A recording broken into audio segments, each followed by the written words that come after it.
Hi guys! Gagawa tayo ng mga mixed fruit juice for today's video. Unahin muna natin ang orange at carrot dahil sila yung pagmimixin natin. 2 in 1. Orange carrots juice.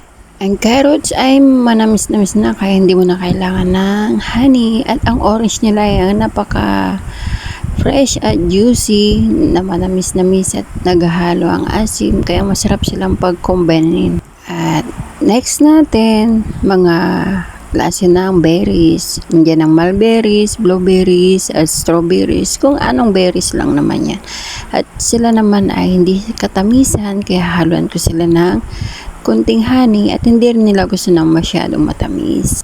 At hindi rin sila kaasiman kaya dinagdagan ko ng konting orange juice na pampaasim. Dito sa bahay kasi gusto nila yung medyo may asim dahil nagme-maintenance sila ng para sa blood pressure kaya kailangan nila ng konting asim lahat ng mga juice. Yung mga fruits na minimix ko ay nag-ice na kasi fresh na pinrosen ko sila bago ko sila binlender. Kaya after blender, ready to serve na guys. Ayan na, okay na ang ating mixed berry. Next naman tayo ay watermelon. Itong watermelon ay may matamis, merong matabang kaya kapag medyo matabang, lagyan mo na lang ng honey para yan ang magpapalasa sa watermelon. Pero itong watermelon ay plain lang.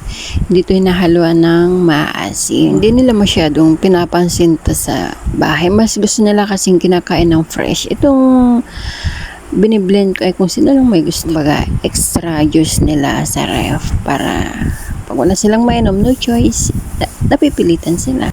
Bigyan ko kayo ng tips guys sa mga overripe nyong prutas. Ilagay nyo po sila sa tub at ilagay nyo sa frozen para hindi po masayang. Yun po ang gawin yung shake. Kung wala po kayong merienda, may libre na kayong merienda. Wala pang nasayang. Ang watermelon nila dito sa ibang bansa ay sobrang lalaki. Kaya kapag nag-cut ako ang daming sobra kahit kami na mga katulong ay hindi rin namin nakakayanan. Kaya mapupunta sa frozen at ganito ang ginagawa ko ay mimix ko sila. Panahon ngayon, huwag tayong magsayang.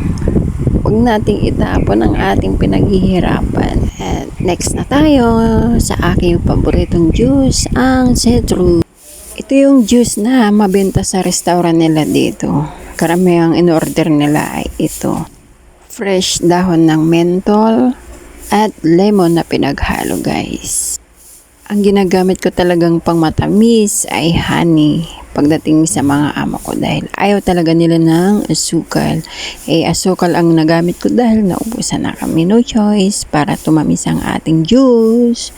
Sinipag akong kumuha ng honey sa aming itaas kaya asukal na lang ang nilagay ko guys. Pero huwag kayong mag-alala, mas masarap pa rin talaga ang honey gamitin.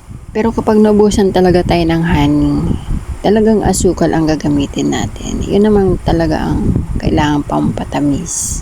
Pero para sa amin naman talaga itong panghuli kaya no problem. Tara guys, merienda tayo. Ang inyong Bernice Journey, muli na naman pong magpapalam at nag-iwan ng maraming salamat po sa inyong lahat. Hanggang sa muli, bye!